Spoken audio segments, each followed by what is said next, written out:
நம்பிராஜன் வந்து விஜய் பார்க்க வராரு. அப்போ விஜயும் தாத்தாவும் வந்து அப்படியே பார்த்து டென்ஷன் ஆகிறாங்க. விஜய் செம்ம டென்ஷன் ஆகிறாரு. ஏன் இங்கே வந்து மரியாதை வீட்டை விட்டு வெளியே போன்றாங்க. அந்த டைமில் தாத்தா வந்து குறுக்கிட்டு அவர் வீட்டை தேடி வந்துட்டார்ல, விடுப்பா அப்படின்னு சொல்லிட்டு வாங்க அப்படின்னு சொல்லிட்டு உள்ளே கூப்பிட்றாங்க. அப்போது எதுக்காக வந்தீங்க அப்படின்னு சொல்லிட்டு கேட்குறாங்க தாத்தாவும் பாட்டியும். அப்போ வந்து இந்த மாதிரி நாளைக்கு வந்து விஜய் வந்து வெள்ளாவை கல்யாணம் பண்ணிக்கணும்ப்பா, அதுக்கேற்ற ஏற்பாடெலாம் நாங்கள் பண்ணிட்டோம், விஜய் வந்து கல்யாணம் பண்ணிக்கணும் அப்படின்னு சொல்லிட்டு சொல்கிறாங்க. அதை கேட்டு விஜய் செம்மையா டென்ஷன். யாரை கல்யாணம் பண்ணிக்கிறது? எனக்கு ஆல்ரெடி ஒய்ஃப் இருக்கா, எனக்கு கல்யாணம் ஆயிடுச்சு ஆல்ரெடி நான் சொல்லிட்டேன். மறுபடியும் உங்கள் விஷயத்துக்கு கல்யாணத்துக்கு ஏற்பாடு பண்ணுவீங்களா? எவ்வளோ தைரியம் இருக்கும் இந்த மாதிரிலாம் பண்ணுறதுக்கு உங்களுக்குலாம் யார் இந்த தைரியத்தை கொடுக்குறாங்கன்னு எனக்கு நல்லாவே தெரியும். அந்த பசுபதி தானே தைரியத்தை கொடுக்குறான் உங்களுக்குலாம், அவனுக்கு இருக்குது அப்படின்னு சொல்லிட்டு இருக்காரு. இங்கே பாருங்கள், நீங்கள் பண்ணுறது கொஞ்சம் கூட சரியில்லை, இப்படிலாம் கேவலமாக வந்து பேசிகிட்டு இருக்கீங்க. அவன் தான் சொல்லிட்டான்ல அவனுக்கு கல்யாணம் ஆகிடுச்சு, அவன் வந்து எப்படி வேற ஒரு பொண்ணு கழுத்தை தாலி கட்ட முடியும்? ஆல்ரெடி அவன் கட்டின தாலி ஒரு பொண்ணு கழுத்தை தொங்கிட்டு இருக்கு.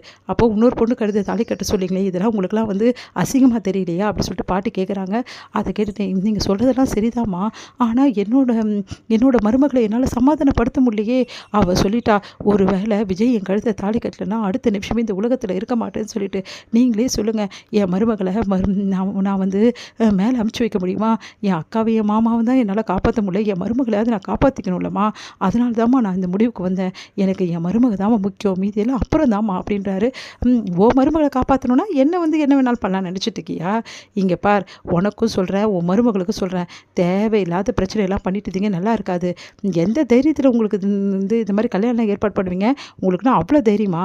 நான் வரமாட்டேன். முக்கியமான விஷயம், என் பொண்டாட்டி இருக்கும்போது நான் வந்து எக்காரணம் கொண்டு யாரை திரும்பி பார்க்குற நிலமையில நான் இல்லை அப்படின்றாரு. அதை கேட்டுட்டு வந்து தாத்தா வந்து, ஒரு நிமிஷம் இரு விஜய், நான் பேசிக்கிறேன், நீங்கள் பண்ணுறது கொஞ்சம் கூட சரியில்லைங்க. இப்படிலாம் ஒரு வீட்டில் வந்து கேட்குறீங்களே, உங்களுக்குலாம் மனசாட்சி ஏதாவது இருக்கா? அந்த பொண்ணை எப்படிலாம் நாங்கள் கவனிச்சிருப்போம், அந்த பொண்ணுக்கு எவ்வளோலாம் நாங்கள் பண்ணியிருப்போம், ஆனால் கொஞ்சம் கூட நன்றியே இல்லாமல் இப்படி நடந்துக்கிறீங்க. விஜய் உங்களுக்கு என்ன தாங்க பாவம் பண்ணா? அவன் பாவங்க, அவனை ஏன் இப்படி கஷ்டப்படுத்துறீங்க? என் பேரன் இப்படி கஷ்டப்படுறதை எங்களால் பார்க்கவே முடியல. உங்களை காப்பாற்றுனது, உங்கள் பொண்ணை காப்பாற்றுன ஒரே ஒரு காரணத்துக்காக அவன் படுற பாடு கொஞ்சம் நெஞ்சம் கிடையாது. அவனும் காவேரியும் நல்லா வாழணும்னு நினைக்கிறாங்க. ஏங்க அவங்கள கஷ்டப்படுத்துறீங்க? இப்படி கஷ்டப்படுத்தி உங்களுக்குலாம் என்னங்க கிடைக்க போகுது அப்படின்றாரு. அதை கேட்டுட்டு, சரிதான் ஐயா, நீங்கள் சொல்கிறதெல்லாம் நான் என்னையா பண்ணுவேன்? சொல்ல வேண்டியதை நான் சொல்லிட்டேன் ஐயா. நாளைக்கு காலையில் விஜய் வந்து கோயிலில் தாலி கட்டணும் வெண்ணிலா கழுத்தில். அப்படி தாலி கட்டலைன்னா வெண்ணிலா இந்த உலகத்தில் இருக்க மாட்டா. அதுக்கப்புறம் இன்னொரு விஷயம், விஜயும் இதனால் நிறைய வந்து விளைவுகளை சந்திக்க வேண்டியது இருக்கும் அப்படி சொல்கிறாரு. என்ன விளைவுகளையா? நீ யார் ஏன் விளைவுகளை பற்றி பேசுகிறதுக்கு? ஒன்று அவ்வளோதான் அப்படின்னு சொல்லிட்டு அடிக்க போகிற தாத்தா வந்து தடுக்கிறாரு.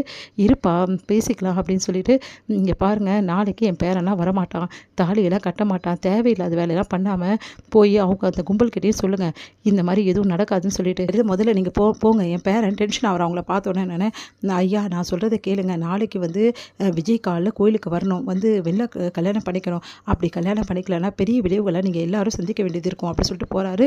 இதை கேட்டு வந்து என்னன்னாலும் நாங்கள் பார்த்துக்குறோம், நீ போய் அப்படி சொல்லிட்டு செமையாக டென்ஷன் ஆகிறார் விஜய். நீங்கள் முதல்ல கிளம்புங்க அப்படின்னு நான் சொல்கிறத சொல்லிவிட்டு அப்புறம் உங்கள் இஷ்டம் அப்படி சொல்லிட்டு அவர் போகிறாரு. இங்கே வந்து விஜய் பார்த்து தாத்தாவும் பாட்டியும் கவலைப்படாதரா, எல்லாம் சரியாயிடும்ன்றாங்க. எவ்வளோ தைரியமாக இருந்தால் வீடு தேடி வந்து இப்படிலாம் பண்ணுவா? அந்த வெண்ணிலா இப்படி பண்ணுவான்னு நினச்சி கூட பார்க்கல தாத்தா. அந்த வெண்ணிலா இவ்வளோ மோசமான ஆளாக இருக்காளே, அவளை போய் நான் லவ் பண்ணனே, என்னால் என்னையே எனக்கு அசிங்கமாக இருக்குது தாத்தா அப்படின்னா. நீ கவலைப்படாதப்பா, இப்போ அவள் யாருன்னு தெரிஞ்சுக்கிட்டல, ஒன்றும் பிரச்சனை இல்லை விஜய், பார்த்துக்கலாம். நாளைக்கு நீ போனால் தானே இந்த பிரச்சனை. இல்லை தாத்தா நான் நாளைக்கு போகிறேன் அப்படின்னோன்னா அதிர்ச்சி அடைகிறாங்க ரெண்டு பேர். நீங்கள் என்னப்பா சொல்கிற? அவங்களுக்குலாம் சாதாரணமாக சொன்னாலும் அவங்களாம் கேட்க மாட்டாங்க தாத்தா. வைக்கிற வினையை கரெக்டாக வைக்கணும், அப்போ தான் அவங்களாம் கேட்பாங்க. அவங்களுக்கு எப்படி பதில் சொல்லணும்னு எனக்கு நல்லாவே தெரியும், அவங்களுக்கு இருக்காங்க அப்படின்னு சொல்லிட்டு சொல்கிறாரு. அதிர்ச்சி அடைகிறாங்க தாத்தா பாட்டி.